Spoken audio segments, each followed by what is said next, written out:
বাংলাদেশের রাস্তাঘাট কিংবা বাস ট্রেনে নারী যাত্রীদের হয়রানির নতুন কোনো ঘটনা নয়। দিনের পর দিন বেড়েই চলেছে এই অপরাধ। এবার বাসে মা মেয়ের দিকে অশ্লীল অঙ্গভঙ্গি করার অভিযোগে এক মধ্যবয়স্ক ব্যক্তিকে দেওয়া হয়েছে ধোলাই। শুধু ধোলাই নয়, কান ধরে উঠবস করানোও হয়েছে তাকে। একটু চোখ নিচে নামলো না।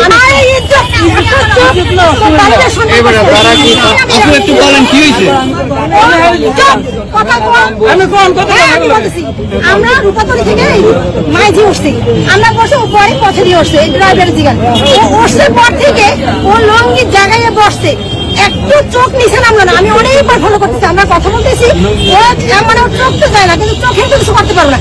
কিন্তু সে লঙ্গিটার জায়গায় বসছে এবং সে যে নোংরামি গুলো করছে বসে বসে, মানে আমার নিজের কাছে বিদ্যুৎ করতেছিল। আমি একটি ভিডিও ইতোমধ্যে ছড়িয়ে পড়েছে বিভিন্ন সামাজিক মাধ্যমে। সেখানে দেখা যায় এক নারী সাদা পাঞ্জাবি পরিহিত এক ব্যক্তির কলার চেপে ধরে আছেন এবং খুবই রাগান্বিত কণ্ঠে জানান, পাঞ্জাবি পরিহিত ওই ব্যক্তি তাদের মা মেয়ের সঙ্গে অশোভন আচরণ করেছেন। বাসে ওই ব্যক্তি মা মেয়ের দিকে অশ্লীল অঙ্গভঙ্গি করেছেন।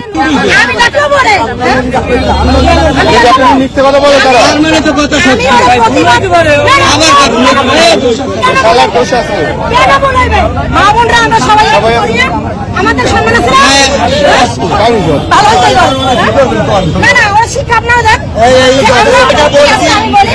আর 10টা মানুষ যেন নোংরা মানুষ এরকম নোংরামি না করতে পারে, এই জন্য ওরা শিক্ষা দেওয়ার জন্য সবাই শিক্ষা পায়।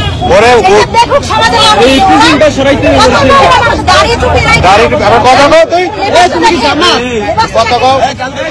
এ সময় অভিযুক্ত ব্যক্তি কথা বলতে গেলে ওই নারী তাকে ধমকি দেন এবং সবশেষে জনতার উপস্থিতিতে তাকে কান ধরে উঠবস করানো হয়।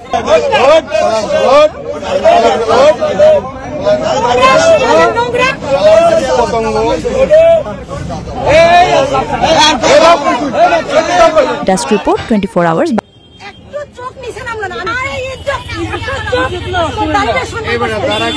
আপনি একটু বলেন কি হয়েছে?